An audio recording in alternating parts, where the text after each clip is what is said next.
how to do blood flow restriction without having your arm fall off. What are the 3 ways that you can prevent yourself from injuring yourself with blood flow restriction? In some of the other videos, we've talked about what blood flow restriction is, what are the benefits, how to do it. In this video, I really want to highlight the 3 things you want to look out for to be sure that you don't have the band too tight. So number 1 thing you want to look out for is to be sure that you maintain a pulse. You want to be sure that your arm is continuing to get blood flow from your heart down to your hand and your fingers. If you check your pulse right at your radius, what you can do is you can monitor and identify whether or not you keep a pulse or if it diminishes or goes away completely. If you lose your pulse or if it goes faint or you can't find it, that may be a sign that your band is too tight and it's compressing the arteries so much that the blood is not getting all the way down the arm.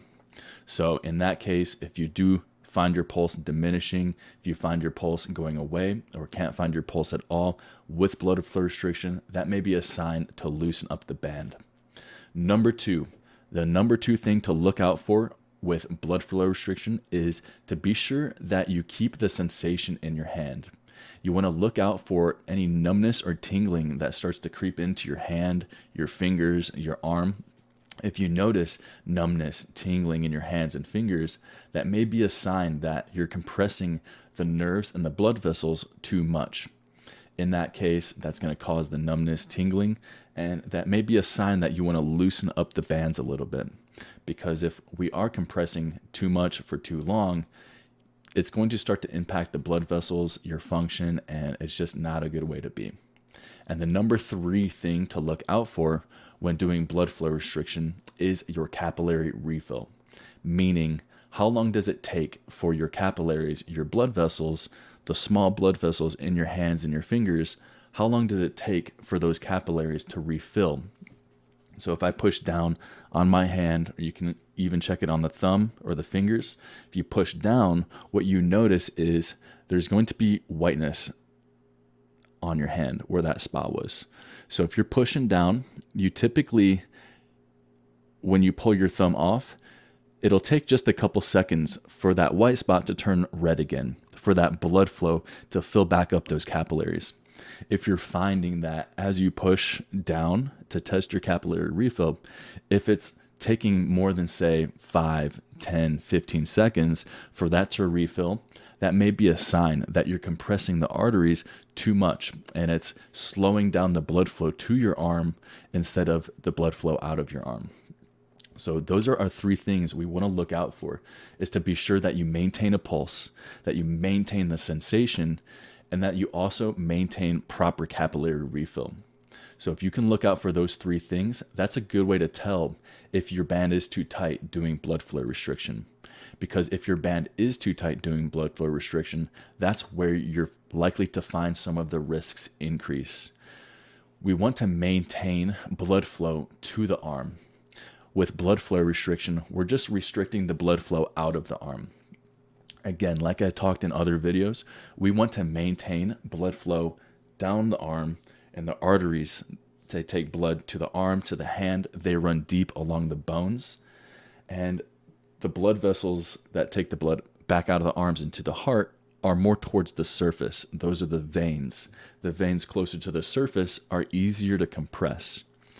When we have a band that's really, really tight, that's where it starts to compress some of the deeper structures like the arteries.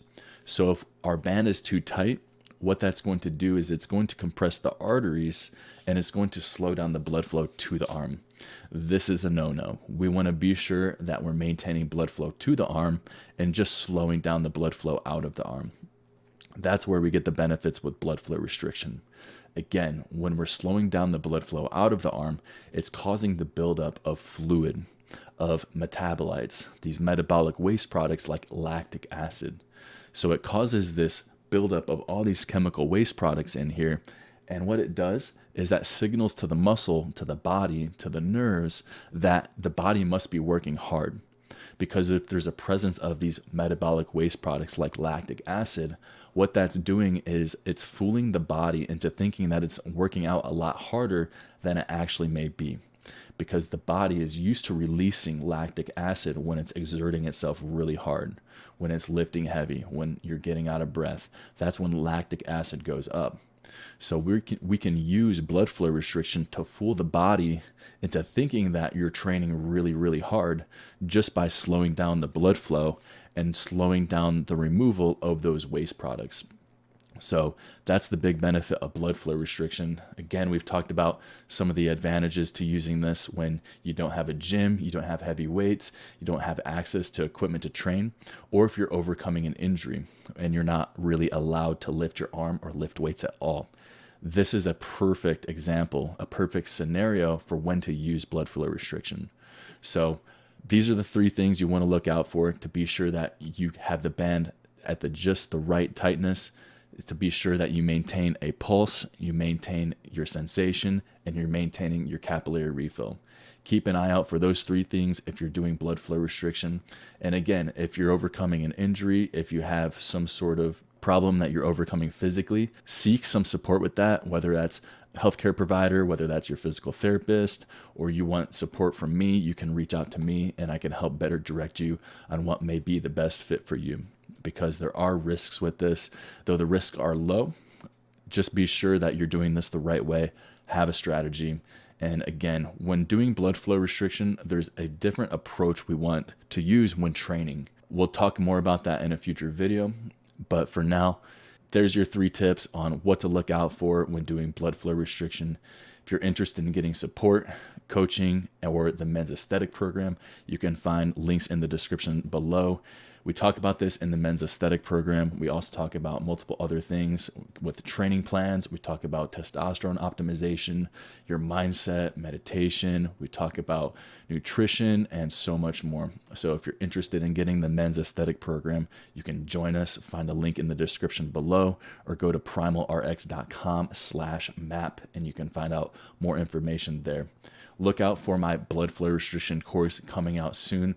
So many of you have expressed interest in this, and so many of you are hungry to be doing more blood flow restriction. Believe me, it's helped me a lot in my life, my aesthetic journey, not just from aesthetics, but also overcoming injuries. I've had shoulder surgeries, I threw the javelin, pitched baseball.